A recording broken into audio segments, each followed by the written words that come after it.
अस्सलाम वालेकुम नाज़रीन। प्रोग्राम अंदर के बाद मुज़म्मिल सोहरावर्दी के साथ मैं हूँ आपकी मेज़बान इक़रा रियाज़। हमारे साथ मौजूद है मुज़म्मिल सोहरावर्दी। अस्सलाम वालेकुम, वेलकम टू द शो। क्या हाल है सर आपका? वालेकुम सलाम, बिल्कुल ठीक, आप सुनाएँ कैसी तबीयत?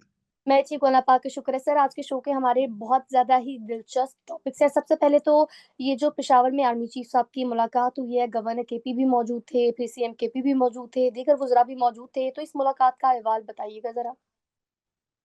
देखिए इसमें केपी के मतलब जेयूआई से मौलाना अताउर रहमान थे, अमीर मुकाम थे, फैसल करीम कुंडी थे, गंडापुर थे। फैसल करीम कुंडी और गंडापुर की आपस में नोक-झोंक की खबरें भी आई हैं। कुंडी ने पूछा है कि जो दहशतगर्दी के लिए पैसे मिलते हैं, वो सूबाई हुकूमत ने कहाँ खर्चे हैं? तो गंडापुर साहब बुड़-बुड़ करते बाहर निकल गए, फिर वापस आके बैठ गए। हुँ, लेकिन एक तो मैंने नोट किया कि मंजूर पशीन इसमें नहीं थे। देखिए, वो भी अब केपी के एक बड़े स्टेक होल्डर हैं। आप पिछली दफ़ा अभी उन्होंने पीछे केपी में एक बहुत बड़ा जिरगा किया है, फिर उनकी पार्टी को पहले वहाँ पे बैन किया गया, फिर उस जिरगे में के लिए एक एपीसी हुई, फिर उस एपीसी के बाद उस जिरगे में सारी केपी की सियासी जमातें उस जिरगे में पहुँच गईं और हुँ, मंजूर पशीन के जिरगे में सब लोग गए और सब ने वहाँ जाके तकरीरें मेरे ख़्याल में उनको भी मौजूद होना चाहिए था जब उनके जिरगे में सारी सियासी जमातें गई हैं, सब गई हैं, तो फ़ौज को मंजूर पशीन को भी बुला के उनसे भी बात करनी चाहिए। और अगर सारी सियासी जमातों को उनके जलसे जिरगे में भेजा गया था, तो फिर अब उनको भी करना चाहिए बैठा के बात करनी चाहिए। एक तो ये पहलू है केपी में, बाकी केपी में अमन एक बहुत बड़ा इश्यू है और गंडापुर और जो आसिम मुनीर की फ़ोटो इकट्ठी आई है वो पीटीआई के वो ट्रोल्स जो रोज आसिम मुनीर के खिलाफ लगे रहते हैं और आपको पता है आजकल तो आसिम मुनीर के खिलाफ एक माहौल ये बनाया जा रहा है जनरल आसिम मुनीर के खिलाफ कि जी वो बड़ी कमजोर पोजीशन में है और वो बस इमरान खान से एनआरओ मांग रहे हैं पर आप हुँ, ट्विटर देखें तो वो लगता है कि वो कह रहे हैं कि इमरान खान एनआरओ नहीं मांग रहा जनरल आसिम मुनीर इस वक्त इमरान खान से एनआरओ मांग रहा है और इमरान खान जेल में बैठ के जनरल आसिम मुनीर को एनआरओ नहीं दे रहा बंदा उनकी अक्ल पे मातम करने लग जाता है कि वो जेल में बैठा है, उसको सज़ा होने लगी है और उसका वो क्या खतरा है जनरल आसिम मुनीर के लिए? पाकिस्तान में ऐसे कौन से हालात हैं जिनकी वज़ह से जनरल आसिम मुनीर बड़ा परेशान हो जाएँगे, इमरान खान ना माना तो बड़े हालात ख़राब हो जाएँगे। बाहर चिड़िया नहीं पर मारती अडियाला के बाहर। कोई अगर केपी हुकूमत ना हो तो पंजाब में तो आप देखें कोई लिबर्टी चौक से लेके पूरे पंजाब के 36 जिलों में कोई चिड़िया नहीं पर मार सकती इमरान खान के लिए तो क्या परेशानी होनी है आसिम मुनीर की को लेकिन बहरहाल केपी का अमन एक प्रॉब्लम है और आज गंडापुर की और आसिम मुनीर की जो इकट्ठी फोटो है वो तहरीक हुँ, इंसाफ के लिए भी एक पैगाम है ये सिस्टम एक ताकतवर है और जनरल आसिम मुनीर की ताकत है। उनको गंडापुर भी आर्मी चीफ मानते हैं और एहतराम करते हैं और उनकी इज़्ज़त करते हैं और उनके साथ हर किस्म का ताउन करने के लिए तैयार हैं। वो जो इमरान खान रोज़ ट्वीटों में उनको याह्या खान लिखता है और उनको कहता है कि मैं वो बड़ी ज़्यादती कर रही हैं। वो गंडापुर की और जनरल आसिम मुनीर की इकट्ठी फ़ोटो दिखाएँ ना ज़रा इमरान खान को। मुझे उम्मीद है वो पीटीवी देखते होंगे। उसपे हुँ, उन्होंने ज़रूर देखी होगी और उनको समझ आएगी कि उनका वज़ीर आला तो जनरल आसिम मुनीर के साथ बैठा है। उनका वज़ीर आला और जनरल आसिम मुनीर के तो आपस में बेहतरीन ताल्लुकात हैं, वो तो जनरल आसिम मुनीर के दाएँ तरफ बैठा है। तो फिर पीटीआई का क्या मुकदमा है जनरल आसिम मुनीर के खिलाफ? पीटीआई हुँ, का कोई मुकदमा नहीं जनरल आसिम मुनीर के खिलाफ। कल जनरल आसिम मुनीर चाहेंगे तो उमर अयूब भी उनके दाएँ तरफ बैठ जाएगा, परसों सलमान अकरम राजा भी बैठ जाएगा। ये तो जनरल आसिम मुनीर की ख्वाहिश है ना कि उन्होंने किसको बिठाना है। जी। अगर अगर जनरल आसिम मुनीर चाहें तो हथकड़ी लगा के तो इमरान खान भी उनके दाएं तरफ बैठने के लिए तैयार हो जाएगा। ये तो हाल है तहरीक इंसाफ का और कि ये फौज से बात करने के लिए मिलने के लिए तरसे और मरे जा रहे होते हैं। लेकिन ओवरऑल मैं समझता हूँ कि ये अच्छा इनिशिएटिव है। हमें केपी में एक पॉलिटिकल कंसेंसस चाहिए और वो पॉलिटिकल कंसेंसस इसीलिए ज़रूरी है। अब लोगों ने इस तस्वीर के ऊपर जो बात हुई है कि जी आज जनरल आसिम मुनीर की फ़ोटो आई है, उसके ऊपर पीटीआई के कुछ लोगों ने बड़ा कमेंट किया हुआ था कि जी यहाँ वज़ीर-ए-आज़म को होना चाहिए था। हुँ। ये मुझे बताएँ, गंडापुर बैठता है शहबाज शरीफ के साथ इस तरह? अगर शहबाज शरीफ केपी में जाके सियासतदानों की एक मीटिंग तलब करे, तो क्या गंडापुर उसमें बैठेंगे?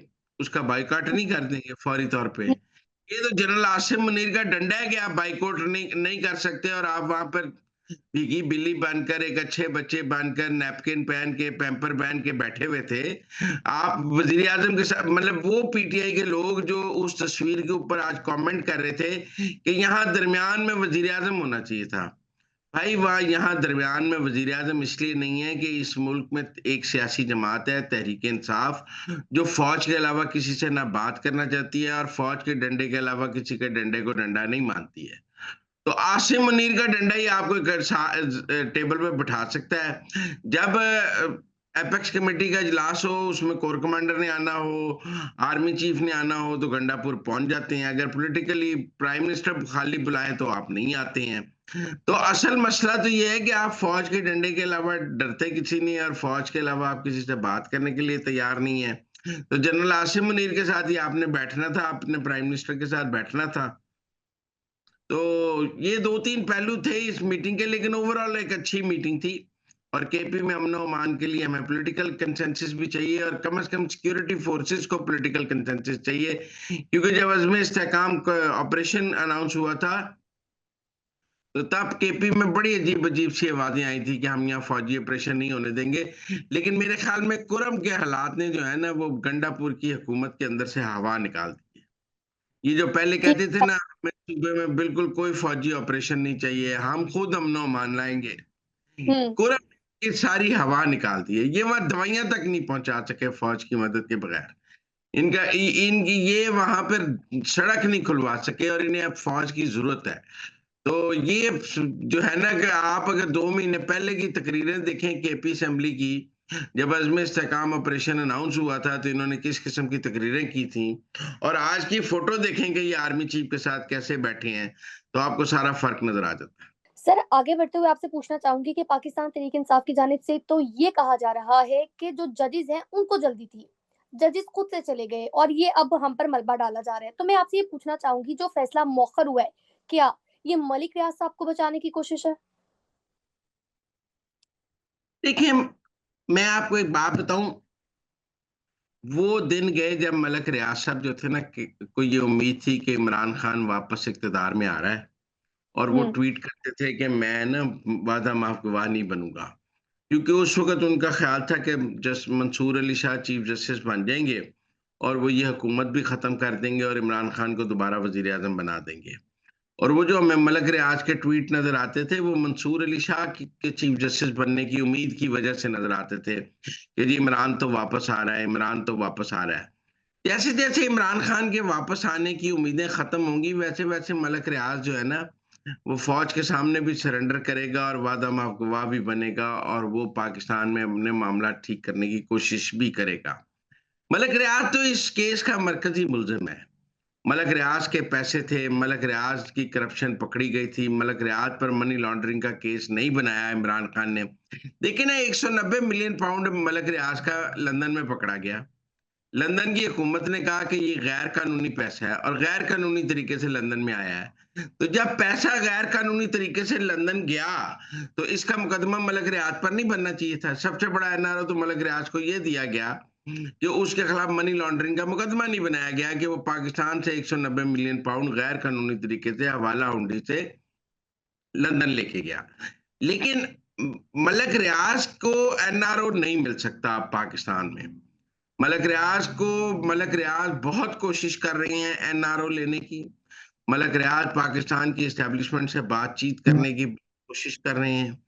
वो उनको अब यकीन हो गया है कि इमरान खान का कोई मुस्तकबिल नहीं है, और उनको पाकिस्तान में अपना बिज़नेस डूबता हुआ नज़र आ रहा है। और इस डूबते हुए बिज़नेस को बचाने के लिए वो अब जनरल आसिम मुनीर से एनआरओ माँग रहे हैं, लेकिन उनको एनआरओ नहीं मिलेगा। मुझे उम्मीद है कि ये फैसला जो है आगे सुना दिया जाएगा, और मेरे ख़्याल में कुछ जुडिशियल मैनेजमेंट की वज़ह से ये फैसला रोका गया है। जहाँ तक ये बात है ना कि जी जज साहब जल्दी आ गए और चले गए, देखें, कभी जज ने मुल्ज़िम का इंतज़ार नहीं किया है। आप मुझे जी। कोई अदालत बता दें जिसमें जज साहब मुल्ज़िम का इंतज़ार करते हैं। मुल्ज़िम जज का इंतज़ार करता है। जब जज ने मुल्ज़िम को बुलाया है, मुल्ज़िम का काम है अदालत में पेश होना। जज हुँ, साहब ने इमरान खान को बुलाया, इमरान खान का काम था अदालत में पेश होना फौरन। कभी कोई मुजरिम भी कह सकता है कि जज साहब मैं नहीं पेश होऊँगा, मैं 11:30 बजे पेश होऊँगा। ये अदालतें मुल्ज़मान की मर्ज़ी की टाइमिंग पर नहीं चलती, जज की मर्ज़ी की टाइमिंग पर चलती हैं। जज ने कितने बजे केस कॉल ऑन किया है। वकीलों का काम है, उनका जिस अदालत में केस है, वहाँ सुबह से हाज़िर रहना, किसी भी वक़्त कॉल हो सकता है। ये कौन से वीआईपी मुल्ज़मान और वकील हैं जो कहते हैं कि जज हमारा इंतज़ार करें और हम जज को चाहिए था हमारा इंतज़ार करें। हम जज इनका मुलाज़िम है या ये जज के मुलाज़िम है? हुँ। जज को एडमिनिस्टर कर रहा है, जज जितने बजे भी कोर्ट लगाएगा, इन्हें उतने बजे पेश होना चाहिए। इस मुल्क में रात को अदालतें लगी हैं, क्या रात को वकील पेश नहीं हुए, मुल्ज़िम पेश नहीं हुए? तो हुए। जजेस टाइमिंग है, मुल्ज़िम की टाइमिंग नहीं होती।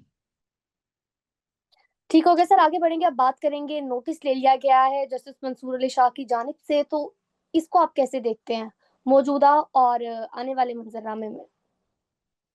मैं समझता हूँ कि ये जस्टिस मंसूर अली शाह जो है ना, हुँ, मुसलसल 26वीं आईनी तरमीम के खिलाफ साजिश कर रहे हैं। तो 6 तो खत लिख चुके हैं वो। और जी। वो 6 खत जो हैं वो कभी जुडिशल कमीशन के में बैठते हैं, फिर उसके हवाले से खत लिखने शुरू कर देते हैं, कभी आईनी बेंच के हवाले से खत लिखना शुरू कर देते हैं। 26वीं आईनी तरमीम के पास होने के बाद मंसूर अली शाह और मुनीब अख्तर ने मिलकर 26वीं आईनी तरमीम को ख़त्म करवाने की भी एक कोशिश की और अपने तौर पर फुल कोड बनवाने की कोशिश की।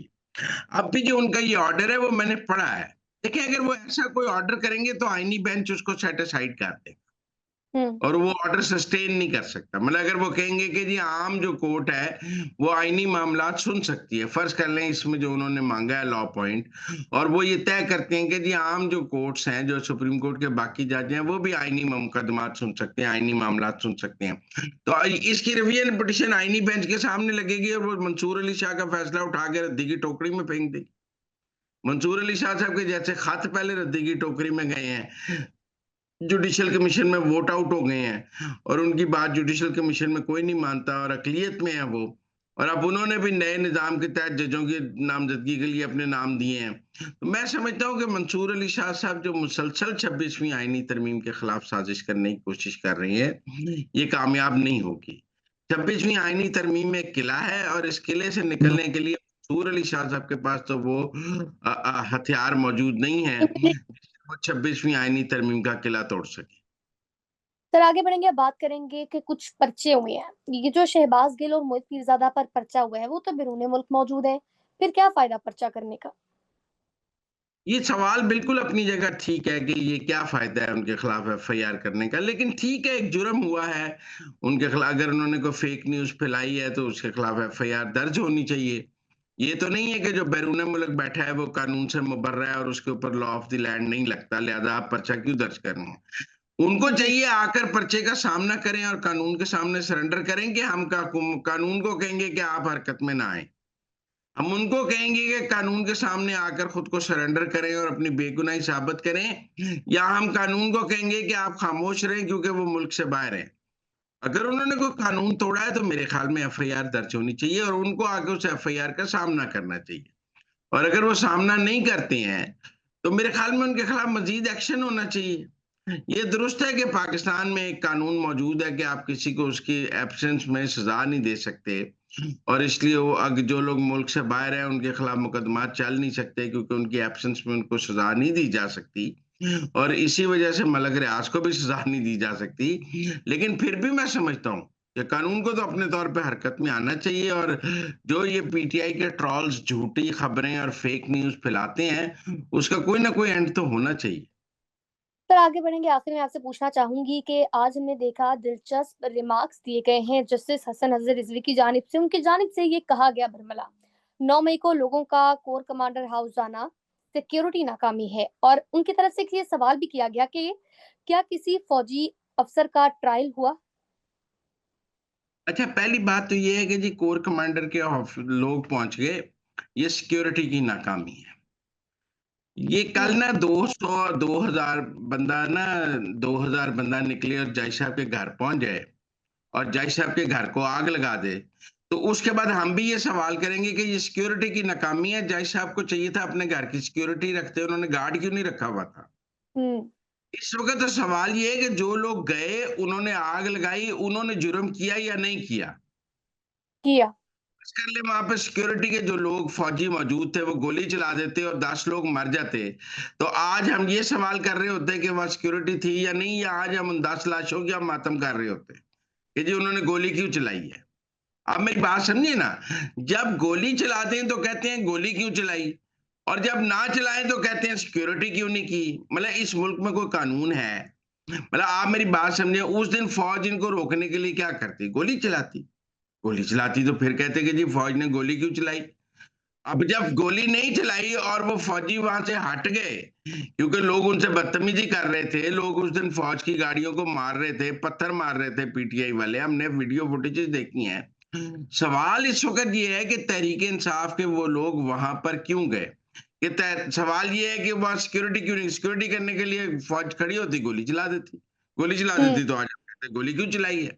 तो मुझे नहीं लगता, कैसी अजब-अजब मंतक पेश की जाती है पीटीआई को बचाने के लिए। भई जाहिर साहब आप सवाल करें कि वो लोग वहाँ गए क्यों?